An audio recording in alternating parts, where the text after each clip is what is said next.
Hello, welcome to Working Dragon Mystic, where we discuss real, metaphysical, and occult knowledge so that you can manifest real and tangible results in your life. This week, I'm going to be answering some questions I've been getting about dragon magic and working with Norse magic and Norse entities. So stay tuned.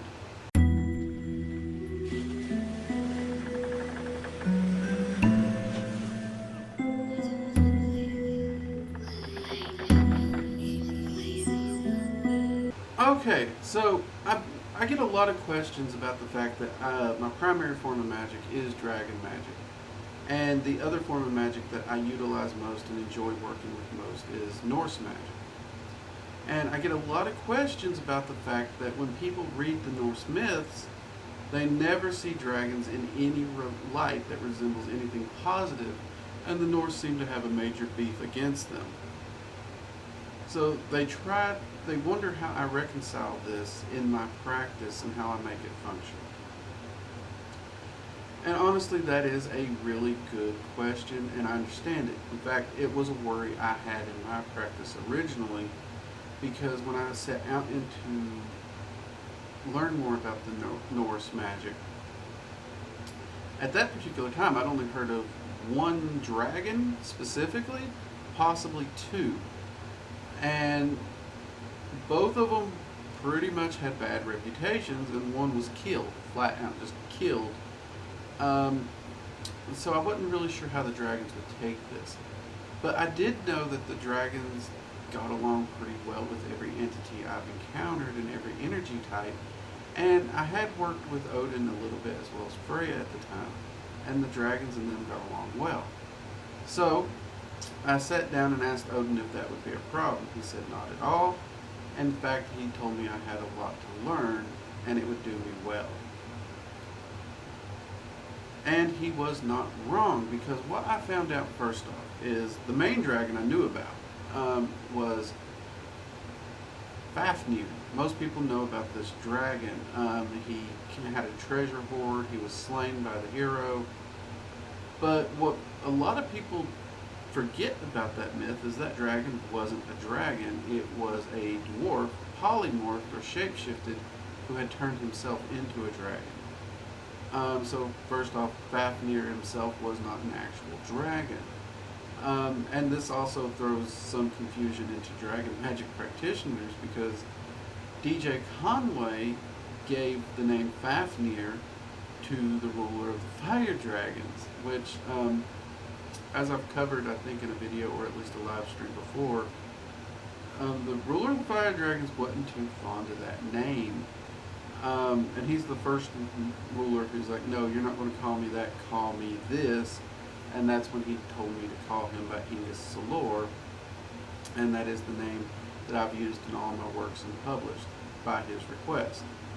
So I found that very interesting, that one of the primary dragons I was concerned about, that we show the dragon slaying concept, was not a dragon to begin with.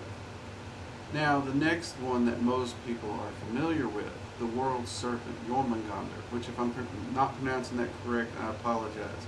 I've had a few people pop in like, you're not doing your pronunciations correct. I'm doing the best I can. Just work with me here. But the world serpent, or the Midgard serpent, Jormungander.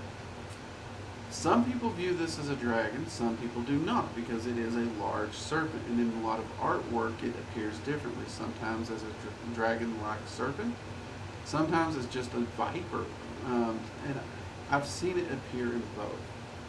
And this was a confusing point for me. So I started by talking to Odin and got his wisdom and knowledge on it, and he did confirm to me that yes, Jormungander is indeed a dragon of unique origins. And clearly he is of unique origins, because if you look at it, neither of his parents are dragons. And dragons are very particular about that pure bloodline when it comes to saying something is a dragon, a true dragon.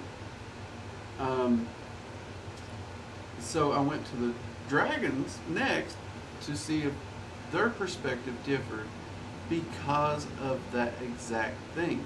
Perhaps he's a dragon to Odin's point of view, but not to what the dragons would consider a true dragon.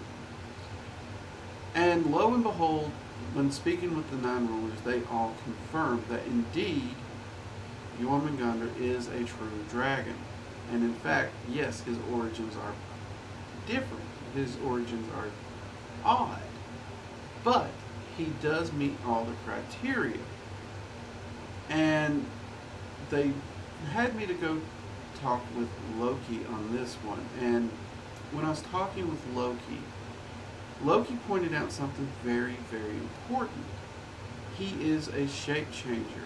And many of the Jotuns are shape changers, and they do show this ability.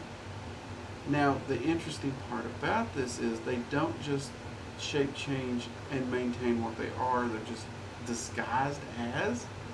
One of the things that he pointed out is when they shape change, though it is not a permanent change, during that time in all aspects they react and operate as the thing that they have shape changed into. Because of this, the two parents of Jormungander actually made it possible so that the child was indeed a true dragon. And again, this is straight gnosis. This is, to the best of my knowledge, not recorded anywhere. This video is very much about gnosis because we're talking two separate systems and how they're actually working together. And just trying to answer a question that viewers have had. So yes, Jormungander does actually count as a dragon. Now, he is what's called a cross-element dragon. This is a dragon that has more than one element active in them at all times. In fact, he actually has 3 primary elements active in him that I know about. I've heard some people suspect more, but I do know for sure 3. That's earth, water, and chaos. Those 3 elements are definitely make up Jormungander's primary. And because of that, he can access all those different areas.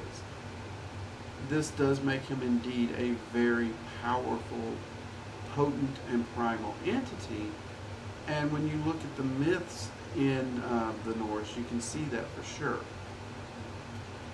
And Jormungander is actually one of those entities that, again, he's the one most people know about, and most people view him very negatively because he's part of Ragnarok.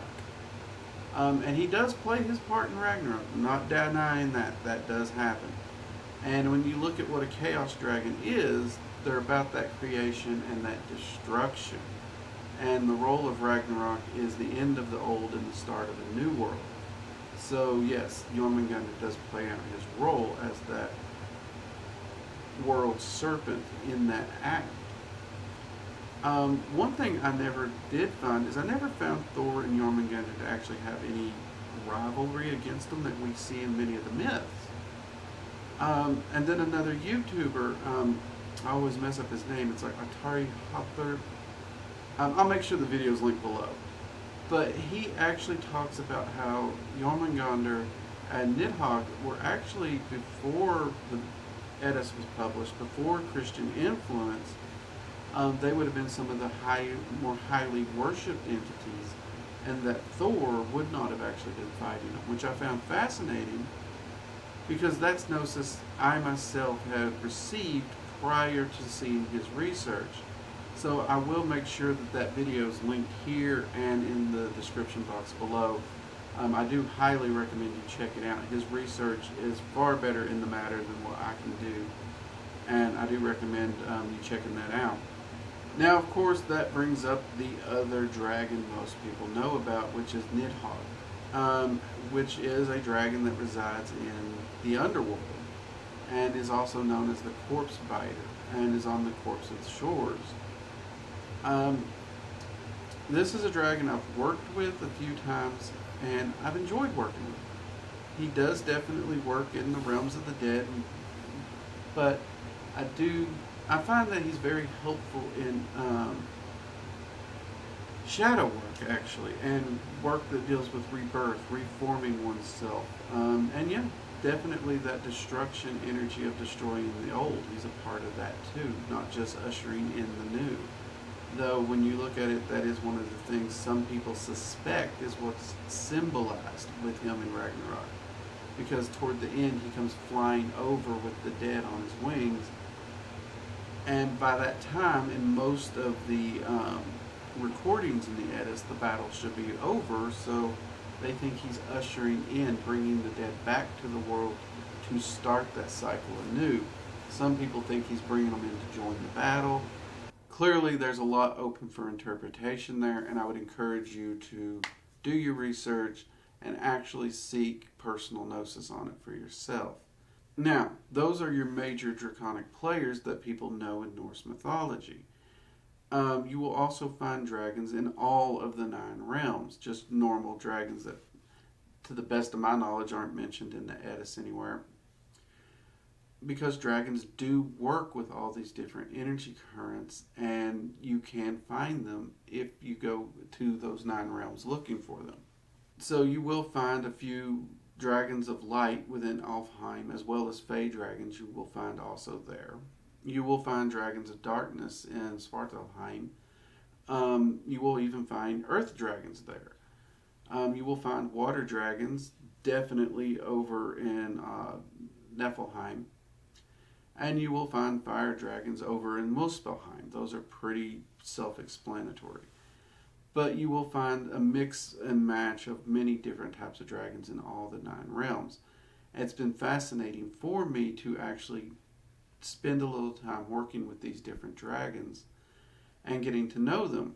And I am hoping at some point to actually release a series focused on dragon magic and Norse and how they work together in more detail as my research progresses through it.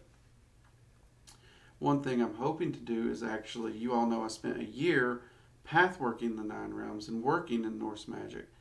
And I did that in a way that I didn't touch any other areas of magic I worked in.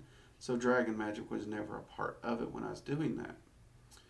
One thing I'm wanting to do is actually repeat that pathworking and bring in that dragon magic side and actually seek to understand the 9 realms from the dragon magic point of view and see what new gnosis I can glean from that, as well as working with the gods and find out what their relationships with the dragons is in detail, and hopefully be able to share all that here on this channel. The largest takeaway that I would actually suggest from this is just because dragons aren't mentioned in a particular mythology, or perhaps they're not necessarily overly viewed positive, take the time to work with the entities and talk to them and the dragons. Because we do know dragons work with every entity and energy current that, that's published to man, I should say. I've not encountered one that they don't. So take the time and find out how that allies relationship works with them, and see how you can incorporate it as a dragon magic practitioner, and seek that gnosis for yourself. Since we do know the dragons work with these entities, if it's not in the recorded lore, it's up to us to dive in and actually try to solve these puzzles ourselves as dragon magic practitioners. And for the Norse practitioners out there who they probably think I done lost my mind, I hope I don't offend you in any way. I do love the Norse practice, and I do love the Eddas and the Havamal. But there is more to learn than just that is written. I mean, for example, rune magic itself. There's no place in the Eddas where the details of rune magic is laid out. What we have has had to come from reconstruction and personal gnosis. And this is something that we should do in all aspects of magic. Again, that's something I'm planning to do a video on, as well as doing lore videos on an entity, as well as a gnosis video on the same entity, to separate the lore from the personal gnosis. I think too many magicians fall victim to, they think the entities, the lore was written, and when the lore stopped written, that was it. The entity stopped evolving, it stopped growing, it stopped changing. That's all there is. And anyone who explores Gnosis and personal Gnosis and works directly with these entities openly, they will quickly find that's not the case. These entities actually did grow. They continued to move on.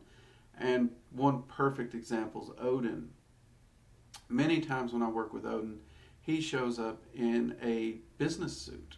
He enjoys the business suit look. It's very professional. It's, I guess, slick looking. It fits his wise personality. So they have no problems moving with the times and actually taking part here in modern times as well, which is what I'm wanting to do with the Gnosis videos. I'm wanting to show these entities how they're interacting with the modern world today. And of course, Peachy, who currently has a YouTube channel, Magician Girl 999, I believe it is. I'll make sure the link to her channel's over here in the description below. She's the one that actually recommended doing the lore and the modern Gnosis videos. And she did actually suggest Odin first, so that will be the first one we make sure to record. So definitely stay tuned for that. So for those dragon magic practitioners out there who are worried about whether or not dragons can work with a particular style of magic or group, or how they would fit in with the Norse, I hope this video has helped to show you ways that you can do that and how they do work so very well inside the Norse pantheon. You got to remember, a lot of the literature we have is been influenced by other faiths, beliefs, and ideals, so it did alter it in some ways. And I do encourage you to explore and seek out Gnosis for yourself on these matters, because you're going to learn a lot. Anyways, I hope you've enjoyed this video. If you have, drop us a like. It helps the channel out more than you know. Also, be sure to subscribe and hit the bell icon so you can get notifications anytime we release a new video or when we do a live stream on Fridays and Sundays. And until next time, I'm Drake, and this is Working Dragon Mystic. I'll see you.